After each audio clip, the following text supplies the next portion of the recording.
Assalamualaikum warahmatullahi wabarakatuh. Kalian bisa lihat cerita aku gede banget ya. Ini tuh lagi masa-masa krisis, masa-masa PMS. Oke, agar dan supaya masa PMS ini tidak membawa dampak buruk bagi siapapun, jadi energi yang aku punya akan aku manfaatkan untuk membuat video ini. Kalian kindly make me happy by watching this video until the end. Aku mau bahas tentang sesuatu yang mulai banyak ditanyakan oleh teman-teman lewat IG maupun YouTube, tapi datangnya dari teman-teman S1 Farmasi. Itu tentang gimana sih Kak kuliah profesi apoteker, terus gimana sih Kak ngatur jam kuliah di profesi apoteker, bisa nggak sih Kak lagi kuliah profesi apoteker itu nyambil kerja. Terus kuliah profesi apoteker itu nanti ada berapa semester, materi kuliahnya apa aja. Nah, buat teman-teman S1 Farmasi yang sudah mulai kepo tentang bagaimana sih perkuliahan selama profesi apoteker, artinya kalian keren banget menurut aku, karena kalian mau tahu dan mau belajar supaya nggak kaget banget lah ketika misalnya sudah mulai masuk ke kuliah profesi apoteker. Nah, video ini aku akan bikin dua versi. Pertama itu ngejelasin secara general dulu kuliah farmasi itu seperti apa dan outputnya apa. Video kedua aku akan bahas lebih detail kayak materi kuliahnya apa aja, kemudian SKS-nya, kemudian gimana kalian dealing untuk manajemen waktunya, biar fokus di masing-masing video jadi kalian gampang nontonnya. Oke? Buat kalian yang penasaran kenapa sih Kak aku harus ngambil profesi apoteker lagi, emang gak cukup ya dengan S1 Farmasi? Oke. Sistem pendidikan yang berlaku di Indonesia itu membedakan antara kuliah S1 dengan keprofesian. Nah, di level keprofesian itu kalian tercatat di badan hukum. Jadi profesi apoteker kalian itu ada legalitasnya, plus ada badan organisasi yang menaungi profesi ini. Kalau apoteker itu namanya IAI, Ikatan Apoteker Indonesia. Di dalamnya ada kode etik yang diatur. Nah, kalau kalian tamat S1 dengan title S1 Farmasi, itu kalian tidak terikat dengan sumpah, kalian tidak terikat dengan kode etik tertentu, kalian tidak terikat dengan pelanggaran praktek dan lain-lain. Jika kalian sudah mendapatkan gelar profesi apoteker, artinya kalian punya tanggung jawab yang luar biasa dan segala sesuatunya berbadan hukum. Mudahnya, ketika misalnya kalian mengambil profesi apoteker itu, kalian dilindungi oleh undang-undang, pun tidak bisa semena-mena. Jadi kalian ada kode etik yang harus kalian patuhi, plus kalian harus mengikuti peraturan yang telah disusun oleh badan organisasi dari profesi tersebut. Dalam hal ini adalah IAI untuk apoteker. Dari sisi berkarir juga, kalau misalnya kalian selesai dengan S1 Farmasi, akan ada banyak sebenarnya, akan ada banyak posisi-posisi tertentu yang tidak bisa diisi oleh teman-teman S1 Farmasi. Jadi kalian kalau misalnya ya, kalian mau bekerja di sebuah apotik. Di apotik, ketika kalian tamat S1 Farmasi, kalian akan menjadi seorang asisten apoteker. Untuk naik menjadi seorang APING, apoteker pendamping, ataupun untuk naik menjadi apoteker penanggung jawab, kalian belum bisa. Kalian harus mengambil dulu kuliah profesi apoteker, baru deh kalian bisa naik menjadi seorang APING ataupun menjadi APJ. Kenapa? Karena seorang APING, seorang apoteker penanggung jawab itu telah diatur di dalam undang-undang. Boleh menjadi seorang APJ itu harus berstatus sebagai profesi apoteker, melengkapi surat izin praktek apoteker, memiliki surat izin apotek. Itulah yang tidak didapat oleh teman-teman di S1 Farmasi. Nah, masuk ke perkuliahannya, karena aku kuliah profesi apotekernya di UI itu hanya ada 2 semester. Semester pertama itu seperti perkuliahan di kelas seperti biasa, jadi tatap muka dengan dosen. Seperti biasa sih, aku kuliah dari jam 7:30 sampai jam 6 sore. Masih ada juga praktikum di semester 1. Di UI itu kuliah tatap mukanya sudah hampir semuanya diisi oleh doktor, sudah diisi oleh profesor. Teori yang aku dapatkan ketika kuliah profesi apoteker itu bukan hanya teori yang di buku itu, tapi teori yang benar-benar sudah berdasarkan best practice. Terus kalau praktikumnya sendiri nggak sebanyak S1, praktikumnya ya kayak semacam formalitas aja gitu kalau di profesi apoteker. Kemudian semester 1 selesai 6 bulan, semester 2-nya di UI itu sudah tidak ada kelas tatap muka lagi dengan dosen.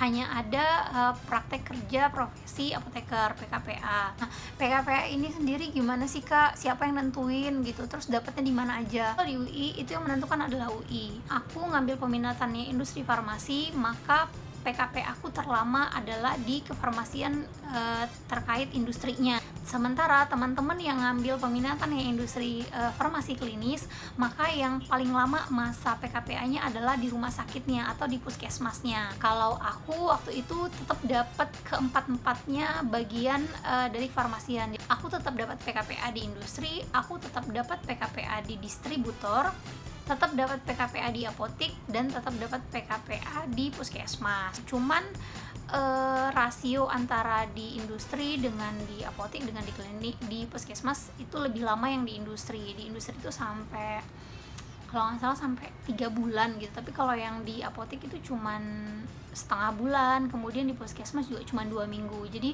tetap fokusnya adalah di farmasi industri.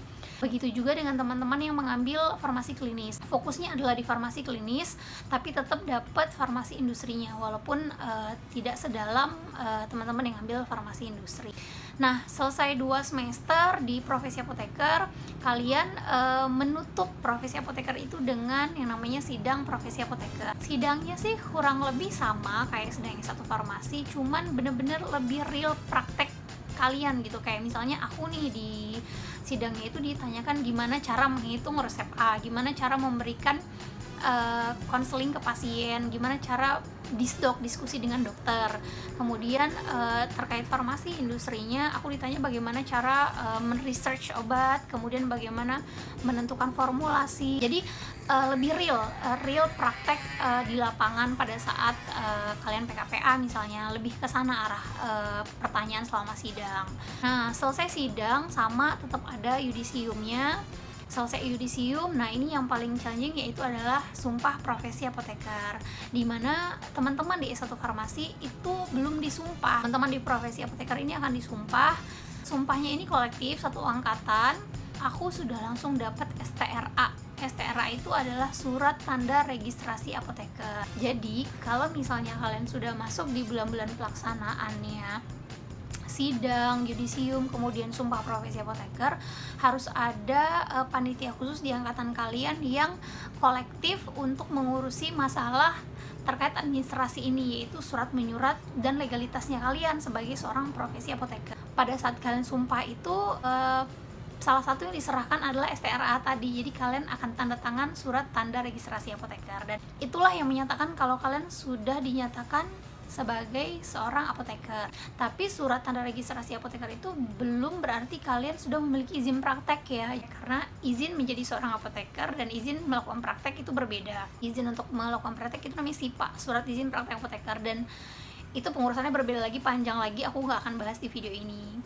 Kesulitan yang aku alami ketika profesi apoteker banyak banget sih ya, dan pasti tahulah yang udah kuliah S1 farmasi gitu. Yang bisa aku simpulkan adalah kesulitan bagi aku yang terbesar adalah susahnya aku untuk memulai di awal itu ya, untuk memulai berkomunikasi dengan pasien. Salah satu kekurangan yang aku rasakan karena aku nggak terbiasa untuk ketemu pasien di S1 farmasi. Tapi teman-teman aku yang dari SMF itu keren banget, mereka udah terbiasa gitu dengan pasien, mereka udah nggak awam dengan resep. Selama profesi apoteker itu aku berusaha untuk dapat lebih lebih fleksibel gitu di depan pasien, nggak kaku-kaku.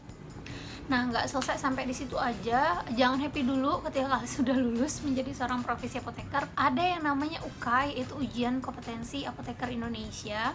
Di tahun 2015 aku lulus menjadi seorang apoteker itu, UKAI belum menjadi standar kelulusan kalian menjadi seorang apoteker, karena itu masih masa trial. Jadi masih masa uji coba dulu nih pelaksanaan UKAI itu seperti apa. Tapi di tahun 2016 dan sampai sekarang, UKAI itu menjadi salah satu standar atau parameter yang wajib kalian harus kuasai dan kalian harus lulus untuk mendapatkan STRA tadi, surat tanda registrasi apoteker. Pembahasan UKAI lebih detailnya di video selanjutnya, nggak di video ini.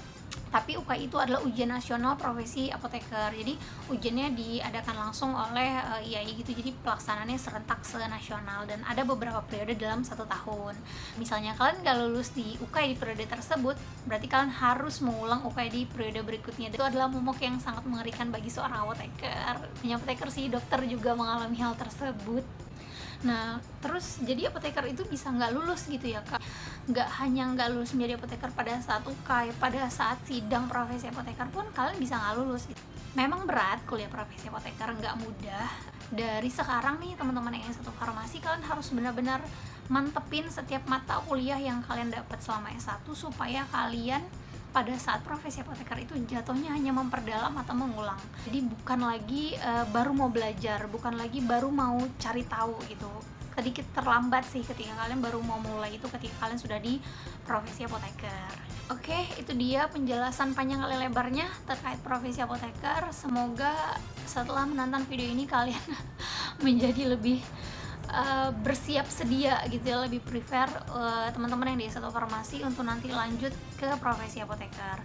Nggak ada niat buat nakutin, memang serem ya, kalian sudah tahu kuliah S1 farmasi serem, begitu pula dengan kuliah profesi apoteker sama aja seremnya, tapi setidaknya kalian sudah lebih prepare, sudah lebih aku yakin gitu untuk menghadapi kesulitan-kesulitan tersebut. Itu aja, thank you for watching, semoga videonya selalu bermanfaat. Seperti biasa kalian boleh drop komen di bawah video ini, insya Allah nanti kalau ada waktu aku jawab. Thank you, dadah, assalamualaikum warahmatullahi wabarakatuh.